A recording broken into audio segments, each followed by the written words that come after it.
নমস্কার দর্শকবৃন্দ, আশা করি আপনারা ভালো আছেন। কৃষক বন্ধু প্রকল্পের গুরুত্বপূর্ণ আপডেট উঠে আসছে। হ্যাঁ, একদম ঠিকই শুনেছেন। মুখ্যমন্ত্রী মমতা ব্যানার্জি ঠিক কি বলেছেন পাবলিক সম্মেলনে। কৃষক বন্ধু প্রকল্পের খারিফ সিজনের টাকা নিয়ে বিস্তারিত জানবো ভিডিওতে। তার আগে একটি ছোট্ট রিকোয়েস্ট, চ্যানেলে যদি আপনি নতুন হন তাহলে অবশ্যই চ্যানেলটিকে সাবস্ক্রাইব করে দিবেন। মমতা বন্দ্যোপাধ্যায়ের নেতৃত্বাধীন পশ্চিমবঙ্গ সরকার কৃষকদের কষ্ট কমানোর জন্য একাধিক উদ্যোগ নিয়েছে। কৃষকরা প্রাকৃতিক দুর্যোগ, ফসলের দাম কমে যাওয়া, চাষের খরচ বৃদ্ধি ইত্যাদি সমস্যার সম্মুখীন হন। এইসব সমস্যার সমাধান করতে রাজ্য সরকার কয়েকটি গুরুত্বপূর্ণ প্রকল্প চালু করেছেন। কৃষক বন্ধু প্রকল্প পশ্চিমবঙ্গ সরকারের একটি গুরুত্বপূর্ণ উদ্যোগ, যা রাজ্য সরকার কৃষকদের আর্থিক সহায়তা প্রদান করার জন্য চালু করেছেন। এই টাকা সাধারণত দুটি কিস্তিতে দেওয়া হয়। প্রথম কিস্তি খরিফ মরশুম এপ্রিল থেকে সেপ্টেম্বর এবং দ্বিতীয় কিস্তি রবি মরশুম অক্টোবর থেকে মার্চ।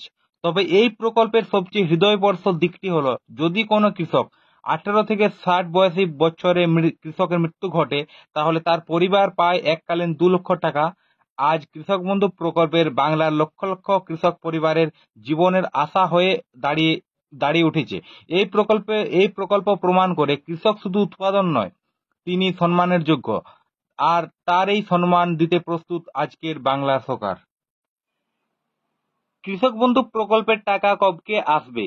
গত 4 বছরের অভিজ্ঞতা বলছে 2021 সালে টাকা এসেছিল 17 জুন, 2022 সালে টাকা এসেছিল 27 জুন, 2023 সালে পঞ্চায়েত ভোটের কারণে একটু আগে দেওয়া হয়েছিল 26 এপ্রিল, 2024 সালে টাকা এসেছিল 12 জুন, 2025 সালে এখনো পর্যন্ত সরকারের নির্দিষ্ট করে কিছু জানায়নি।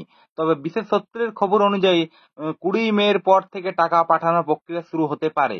সবকিছু ঠিকঠাক থাকলে 13 জুন থেকে 27 জুনের মধ্যে টাকা অ্যাকাউন্টে পৌঁছে যেতে পারে।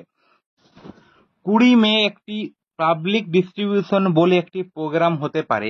তবে এখানে যদি কোনো কৃষক বন্ধু প্রকল্পের ডেট কিংবা তারিখ কিছু উঠে আসে, তবে অবশ্যই আমরা ভিডিওতে জানাবো। তো এখনকার মতো এই পর্যন্তই। জয় হিন্দ, বন্দে মাতরম।